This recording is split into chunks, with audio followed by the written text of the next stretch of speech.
Assalamualaikum warahmatullahi wabarakatuh. Apa kabar anak-anak? Mudah-mudahan semuanya dalam keadaan sehat walafiat ya, dan tetap semangat. Ya. Hari ini kita akan belajar tentang besaran vektor. Apa itu besaran vektor? Besaran vektor adalah besaran yang mempunyai nilai dan arah. Contoh dari besaran vektor adalah kecepatan, perpindahan, percepatan, gaya, momentum, dan sebagainya. Selain besaran vektor, ada yang dinamakan dengan besaran skalar. Apa itu besaran skalar?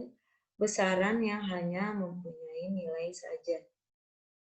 Ya, jadi perbedaan antara besaran vektor ya. Kalau besaran skalar tadi contohnya adalah massa. Jika kita ingin mengukur massa dari suatu benda, ya, misalnya kita mengukur 1 kilogram beras, kemudian kita tambah lagi 1 kilogram, tentu penjumlahannya adalah 2 kilogram. Tetapi akan berbeda halnya jika kita penjumlahan pada vektor, besaran vektor. Contohnya pada perpindahan. Sebuah benda berpindah sejauh 2 meter ke kanan. Kemudian dia berbalik arah, berpindah sejauh 1 meter ke kiri. Berapakah perpindahan akhir? Ya, tentu dia hanya berpindah 1 meter saja ke kanan karena tadi dikurangi 1 meter yang ke kirinya. Nah, itulah yang dimaksud dengan besaran vektor. Ada pengaruh arah selain nilai di situ ya. Jadi, besaran vektor adalah besaran yang mempunyai nilai dan arah. Bagaimana cara penjumlahan besaran vektor? Penjumlahan besaran vektor ini ada beberapa cara, yaitu pertama metode poligon, kedua metode jajar genjang, ketiga metode analitis. Untuk metode poligon dilakukan dengan memindahkan titik tangkap suatu vektor ke ujung vektor berikutnya secara berurutan, atau pangkal vektor ketemu dengan ujung vektor. Misalnya di sini vektor A tambah vektor B tambah vektor C. Ya, dengan arahnya seperti ini, maka ini vektor A, ujung vektor A ketemu dengan pangkal vektor B, ujung vektor B ketemu dengan pangkal vektor C. Menjadikan ini adalah hasil penjumlahan vektor A tambah vektor B tambah vektor C, yaitu namanya resultan. Ya, bisa dilihat contohnya. Kemudian ada namanya metode jajar genjang. Contohnya, misalnya F1, gaya F1 ditambah dengan gaya F2, membentuk sudut apit A, alfa. Maka resultannya ini bisa dihitung dengan menggunakan rumus R sama dengan akar F1 kuadrat tambah F2 kuadrat tambah 2 kali F1 F2 kosinus alfa.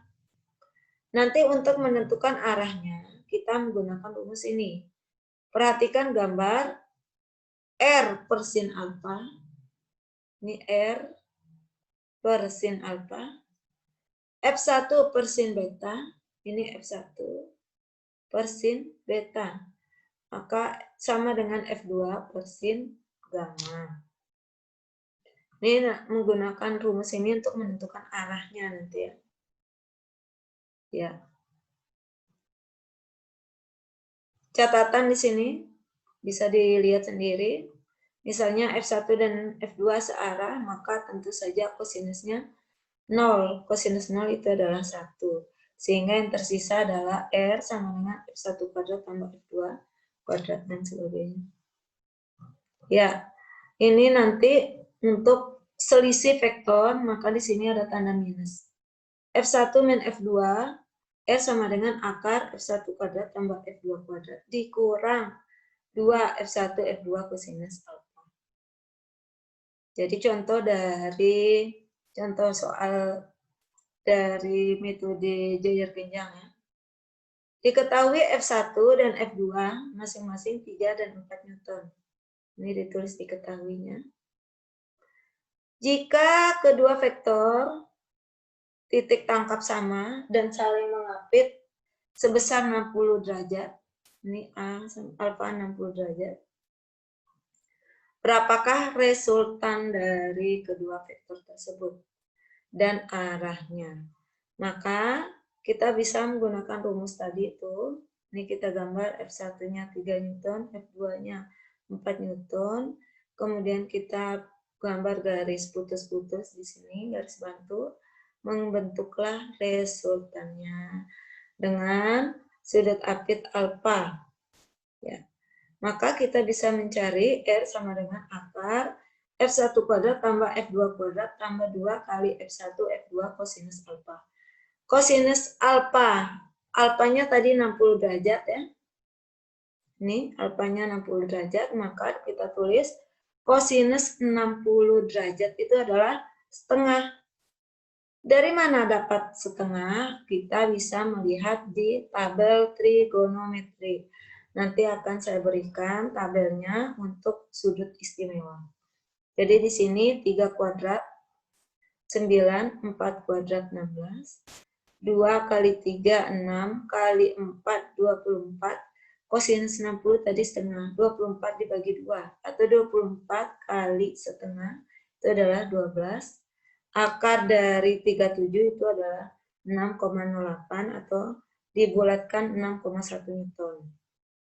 Nah, ini adalah untuk menentukan arah R per sin alfa sama dengan F1 per sin beta. 2 saja ini yang dipakai ya untuk menentukan sin betanya. 6,1 per sin 60 derajat sama dengan 3 per sin beta. 6,1 per 0,87 sama dengan 3 per sin beta. Bisa dikali silang saja ini ya. Maka hasilnya adalah 0,428. Beta sama dengan arcsin 0,428. Ini juga menggunakan tabel ya. Untuk mencari arcsin 0,428 yaitu 25,3. Yaitu 25 derajat. Arcsin atau sin itu juga bisa menggunakan kalkulator trigonometri. Ya. Sekian dulu pembahasan tentang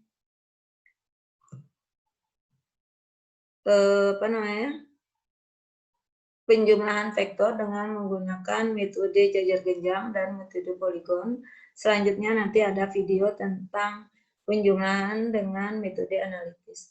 Sampai di sini, silakan ditonton video berikutnya. Assalamualaikum warahmatullahi wabarakatuh.